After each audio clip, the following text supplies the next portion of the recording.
covering Montana right now. This is ABC Local News at 10. Breaking news this evening, 3 Americans are killed in a plane crash while fighting fires in Australia. One of those victims is a pilot from right here in Great Falls at the Montana Air National Guard. Good evening, I'm Taylor Tucker. We're bringing you live team coverage tonight. Nikki DeRico is outside the Montana Air National Guard. Nikki, you've spent the evening learning about this man. Who is he and what do we know about him?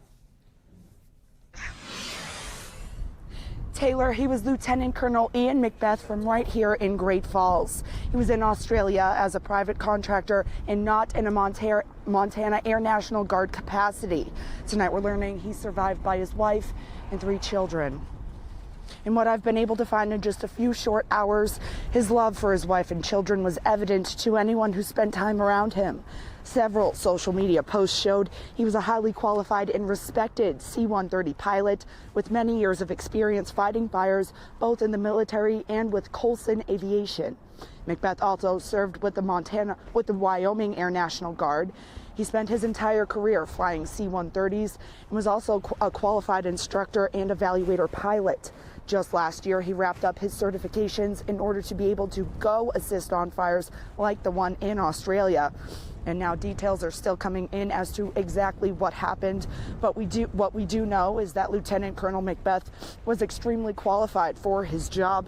He logged more than 4,300 flying hours as a military pilot and navigator with the C-130, 836 of which are combat flying hours. He was well respected, not just with the pilot community, but with the Guard and Great Falls as well.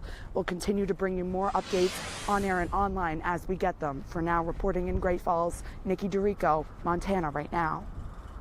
All right, thank you, Nikki. Now, investigators are still on the scene of the crash, so let's take you to where this all happened. You're looking at a map of the snowy Monaro area of New South Wales. Officials say contact with the plane was lost shortly before 1:30 p.m. local time. Now you're looking at video of the exact plane on a prior mission. Its latest role in the Australia fires had it carrying a load of fire retardant on a firebombing mission. The plane was owned by a Canadian company called Coulson Aviation. It was being chartered by the New South Wales Rural Fire Service. Shortly after the crash, Coulson released this statement saying, "Our deepest condolences are with the family and friends of our fallen heroes." Now, there were 2 other men on that plane, and we now know who they are as well. We start first with Officer Paul Hudson. He was 42 years old. Hudson lived in Arizona and is leaving behind his wife. He spent 20 years in the Marine Corps with experience flying C-130s. Joining McBeth and Hudson on that flight was flight engineer Rick DeMorgan Jr. He was 43 years old. DeMorgan has nearly 2,000 hours in a combat environment and over 4,000 hours as a flight engineer. He was from Florida and is survived by his 2 children. Now, today's crash has been devastating for these families, the communities the men came from, and the people they were working side by side with. Here's what fire officials in Australia are saying in response to the tragedy. Our thoughts and prayers are with the 3 occupants who routinely crew that specialised aircraft. It is a confronting and sobering reminder of the inherent dangers and risks associated with firefighting, and we've seen all too often, unfortunately, this season, the very tragic consequences that can come as a result of these significant bushfires that we've seen burning across New South Wales. So far, the U.S. has deployed more than 200 firefighting personnel to Australia and announced yesterday that it will send 2 more 20-person crews to help fight the fires. This is all still very fresh and details continue to come in. We don't know when or how this crew will be returning to the States, but we do have crews working throughout the night to bring you the most up-to-date information regarding Lieutenant Colonel Ian McBeth and this Australian fire tragedy. Of course, the best way to do that is through our app, so be sure you have it downloaded and push notifications enabled for the latest and most up-to-date information. And I'm bringing in Chief Meteorologist Greg Perez because, Greg, we've been watching this fire in Australia for weeks now, hoping that they can just get a handle on it. Yeah, absolutely, Taylor. Weather has been an issue in trying to get this fire figured out. But remember, it was just last week that there was a bit of rain, and that was quite a bit of relief. And some may actually be surprised to hear that it's not just firefighters heading to Australia, or to help battle the flames, I should say. Meteorologists from across the United States, including right here in Montana, are also making their way over to help. That's right. Corey Howard takes us through what these meteorologists are doing in order to help everyone on the ground. We all know too well here in the inland northwest just how devastating wildfires can be, and it takes a well-coordinated effort to battle them, as fires are driven by three things: topography, fuels, and weather. All things the United States and Australia share similar variations of. Even though it's a different country, the weather is the weather, no matter where you are in the world. It's predictable, and you can kind of tell people what the weather is going to be and anywhere in the world. Todd Carter is an incident meteorologist with the National Weather Service in Airway Heights. He's preparing to leave the cold winter weather here in the inland northwest for 40 days in Australia, where fires have decimated the country. Todd's heading to Melbourne, where he'll work side by side with Australian meteorologists, relaying vital weather information to firefighting teams on the ground so they can come up with the best plan of action on a specific fire. This forecaster for hire is a role Todd has played before, and as fires continue to rage in the land down under, one he's excited to play again. I really look forward to being able to get down there and help the forecasters with the extra forecast load they have, and to make sure the firefighters stay safe, and to make sure the public gets the message they need about the weather. Todd joins other meteorologists from around the nation, including one from Glasgow. You know, here in Montana, we know what it feels like to deal with a tough fire season. So our hearts are going out to all of the folks in Australia who have to deal with that right now. Hopefully they get some more rain as relief. In the meantime, though, when we're talking about weather closer to home, it's been just pretty blissful. Yeah. It has. It's been nice, bright, and balmy. Maybe a few clouds here and there, but overall, you can't really get much better for temperatures in Montana, especially in the middle of winter, which is where we're at right now. But for now, let's take a look at the Doppler radar, see what we have going on in the area. In the Treasure State, not a whole lot, maybe a little bit of moisture out towards the western part of the state, and possibly an ice shower or two near the Glasgow region, but overall, clear skies for tonight. Current conditions in the middle to lower 40s. Winds coming out of the southwest at 21 miles per hour, so they are pretty strong, and it is bumping down that wind chill to 33 degrees Fahrenheit. If you're going outside, you might want to think about wearing gloves, a hat, and a nice windbreaker. For tonight, mostly cloudy and breezy. Temperatures in the 20s and 30s. Tomorrow, another absolutely gorgeous day under partly cloudy skies, that is. But as I said once, I'll say it multiple times, we have a gorgeous weekend coming up. The one blemish that we do have is a little bit of snow coming in the mountainous regions. I'll be letting you know where and when we can expect that in my full forecast in just a few minutes. Taylor, back to you. And we are continuing our coverage tonight on the state of emergency in Choteau, which is still in effect even after local authorities called off the water boil and floodwaters have gone down. The city removed the boil order Tuesday morning after testing water wells in town multiple times. As for the ice jam flood, you can see in these photos how the ice has begun to melt and break away, allowing water levels to go down and returning the Spring Creek flow to normal. However, the city is still leaning on the side of caution, as the mayor of Choteau explains. We're going to remain under the emergency declaration for the foreseeable future until our wastewater system is back to normal. Our sewer lines through part of our town are still extremely surcharged. While the city remains under a state of emergency, Mayor Hindoyan says that they will still be open for business for anyone to come and visit. Thanks, Taylor. Now, I know a lot of hoop action has been going on tonight, but earlier today we received some big news in the NA3HL Frontier Division. Now, as the hockey season is getting ready to come to an end, there's someone looking to make some new changes for the next season. Stay tuned to find out. And in a crime tracker alert tonight, a Great Falls man leads police on a chase after breaking into a dealership and stealing a truck. Court documents say an officer noticed James Johnson on surveillance video entering the building wearing dark clothing and carrying a backpack before taking off. Employees reported all of the car keys were missing, along with a bottle of hydrocodone pills. Police found the truck along Central Avenue West. Officers say Johnson did not pull over and a chase ensued. They later caught up with him on foot. Johnson has been charged with burglary, theft, criminal trespass to vehicles, reckless driving, obstructing an officer, and criminal possession of dangerous drugs. We head to southeastern Montana. An autopsy concludes hypothermia as being the cause of death of hardened teenager Selena Not Afraid. Selena's body was found about a mile away from the rest stop where she was last seen on New Year's Day. Audrey Mayer has more on Selena's story. Weeks of searching turned into hours of waiting to find out the cause of death for Selena Not Afraid. On Wednesday, it is confirmed by Bighorn County Undersheriff Eric Winburn that Selena died of hypothermia. He says the preliminary autopsy showed no signs of violence toward her body, and a pending toxicology report will show if Selena had drugs or alcohol in her system at the time of her death. Selena was found the morning of January 20th during a systematic grid search about a mile away from the rest stop in between Hardin and Billings. Local law enforcement, horses, rescue canines, and FBI agents were all involved in the search. Selena's aunt, Cheryl Horn, was a leader in the search effort. She says the family now feels a sense of relief that Selena's body can finally be put to rest. But that's not the end of Selena's story. Bighorn County Attorney Jay Harris is collecting all evidence from the search and says no one is immune to criminal charges if they are deemed necessary. In Bighorn County, Audrey Mayer, Montana, Right Now. We will keep you updated as the Bighorn County Attorney's Office continues investigating Selena's death.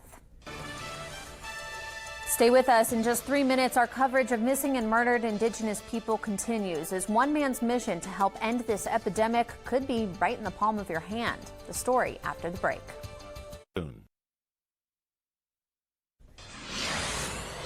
In the wake of the missing and murdered Indigenous peoples crisis, one Washington man has made it his mission to help by creating an app. Brazita Holgan joins us from the Tri-Cities to show us how it works. Clyde Ford is the CEO of Integra Analytics, a company that has rolled out a new app called Tribal Watch. I live on the Lummi Indian Reservation, and I have for 30 years. And I've worked with the Lummi Nation for a long time, and I've seen really firsthand some of the challenges that they're facing. Ford is talking about the issue of missing and murdered Indigenous women, an issue that he wants to help with. I thought that there were some technological things we could do that might assist. And that's how Tribal Watch came to be. It's a mobile safety device, much like a home security system, except this is on your cell phone. Ford says the app is easy to use. If a person feels unsafe, they can pull up the app, press and hold a safety button, and as long as things are okay, you can release your thumb, enter a 4-digit PIN that you decide, and nothing happens. But if somebody strips that phone from you, or you say to the phone, help, the phone will automatically and silently send an alert to the people you've designated, family, friends, maybe law enforcement, tribal authorities, that not only say you're in trouble, but pop up a map and identify specifically where. Ford says the software part is done, and it's now up to the tribes to request the use of the app. Each nation that wants to use it is going to customize it specifically for them. Some nations may want tribal law enforcement to know about it, some may not. Well, when it comes to work in science, technology, engineering, and mathematics, or STEM, women are in the minority, holding only 24% of related jobs in 2017. But as Afiq Hisham reports, Great Falls schools and community members want to show young girls how they can change the status quo. Hundreds of middle schoolers from across the district got a taste of robotics as well as other careers in STEM thanks to members of the local community. Throughout the day, 8th graders from North and East Middle School hustled and bustled from booth to booth as tables featuring paleontology, agriculture and even video games opened students' eyes to the many different STEM fields they can pursue. While some discussions were heavier with talks, others had more interactive displays. Either way, students say it was exciting and inspiring to see successful women in STEM show off their life's work. I am excited to go into these careers and be like these women. They're all role models in our community, and I'm excited to become a role model and help other young girls pursue in this career field. While men still dominate the STEM landscape for now, Ava says she is hopeful that current statistics will change over time as events like Girls in STEM 2020 become more common and spark interest in young women across the globe. Then we can start dominating in that field more. Reporting in Great Falls, I'm Afika Sham, Montana, right now. Outside of local businesses and college programs, GFPS annual Career STEM Day also featured a showcase on the first female winner in 1962's Grand Prix race in Argentina. You can learn more about her on our website, kfbb.com. And stay with us. Greg has your full forecast coming up next. Hi, everyone. Thanks for joining us. I'm Chief Meteorologist Greg Perez. We're looking at the Stockman Bank Tower Cam over Great Falls. Mostly cloudy skies dominate tonight, but we're expecting low temperatures above average for this time of the year in the 20s and 30s. Today's high temperatures, not bad at all. We were almost at 50 degrees in Great Falls. Same thing goes for Cut Bank. A little bit cooler as you head south along that I-15 corridor, but Glasgow checks in at a pretty cold 30 degrees. The Doppler radar over the past few hours not showing a whole lot in the area. Maybe a few light ice or mix of rain and snow showers out towards the east, but besides that, that's going to be all for the precipitation, at least out towards the eastern part of the state. For tomorrow morning, we're looking at partly cloudy skies down in Helena and in Great Falls. A little bit of moisture is coming into the area in the form of snow, especially in the upper elevations starting on Friday afternoon. Luckily, it clears out pretty quickly. However, could be getting hit with some rain, especially out towards the eastern part of the state. Saturday by 7 a.m., clear skies once again along the I-15 corridor, and then we're expecting another round of moisture in the form of snow coming from the west. That won't be until the later hours of Saturday evening.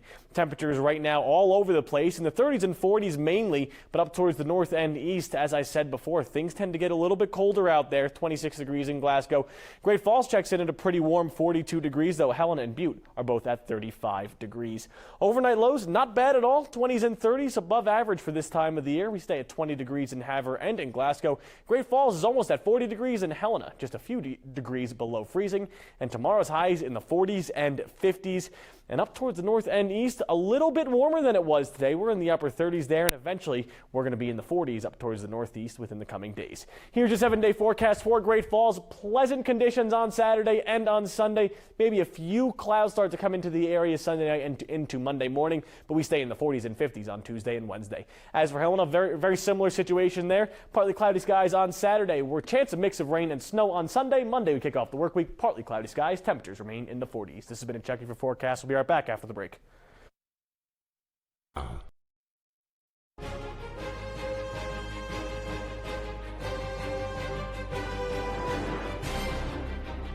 Welcome into the SWX studios. Now, earlier today, we received notice that Ethan Hayes, assistant coach for the Great Falls Americans hockey team, has now been hired as head coach and general manager for the Gillette Wild for next year. Hayes has many years of hockey experience and is currently finishing up his second year with the Americans. As of right now, he's already begun recruiting for the Gillettes next season and says he is excited about his next position. Now turning our attention to some high school hoops. Now last week, it was Great Falls schools battling in the crosstown matchup, but this week we got Helena schools and they will get the opportunity to see who takes the crown. Jumping right to the action, let's go down to Helena now, where the undefeated Bruins took on the defending champion Bengals. Start off in the first quarter when Michaela Clocker finds herself open and knocks down the 3 Bengals lead. Then the nice pass by Emily Feeler finds Riley Finnis and she makes the layup that forced Bruins timeout. Helena High pumped up. Then Elizabeth Huser gets the loose ball and puts it in the shot, plus the foul free throw, no good, 8-0 Bengals. Then Paige Barch gets the Bruins' first field goal of the game. How about Kylie Lance knocking down the 3 ball before half? Penalty, more of these as the game went on, but Capital will finish the job and win this one 39-34. Now GFCC and Rocky Boy, check out this young fan. He is pumped up for the game. Now skip ahead to the second quarter. Amanda Joyce driving to the lane. She finds Mary Anderson down low for the easy lay-in. Mustangs bring the deficit to 7. Later in the second, Grace Madel from the top of the key finds Joyce, and this time she gets B1 to put the biscuit in the basket. Mustangs down 5. Third quarter now, this where Rocky Boy really took control. Jana Gopher dishes to Sasha Kofi, who's cutting to the hoop, gets the bucket to go. Fourth quarter, Stars up 15, and they'll add to it. Beautiful passing on display here from Rocky Boy Gopher to Kirsten Lemire. Swiss City Stars win it 60-44. Now to boys game. Now check out the crazy play right off bat. Blake Cantrell loses the ball. It gets picked up by Logan Warren, who has the pass picked off by Cantrell. Cantrell then has the shot blocked by Shane Garris, but Joe DeMonte grabs the rebound and scores. Such chaos there. Later in the first, check out the moves by Wyatt Capelli. Nice play to get the hoop and get the bucket. Rocky Boy up 5. Time winding down in the first. Garris down low to Kaylee Schreiner. He put in for the 2. Stars get the win and sweep 62-37. Well, tonight the Lady Bruins would come out on top, and tomorrow the boys will try to follow up with the win as well. Today, both boys teams prepared themselves for the crosstown clash. Jeremy Snell reports. We're just one day away from the boys' crosstown game, and Capital is coming off a huge win against formerly undefeated Sentinel. I think it's huge for our confidence. We've played West on the road, we've played Hellgate on the road. Now we're playing Sentinel here. You know, considered probably 3 of the best teams in the state, I would guess, by most. And for us to get a win finally, not just compete, but get a win, I think will do a lot for us for the rest of the season, or at least I hope it will. For the Bengals, it's about handling those emotions that come with the crosstown game. The crowd is obviously a little bit different in this game, so trying to get the boys, especially the boys that haven't really had that experience, trying to settle them in and play their game. You know, it's just about talking them through, and you know, we try to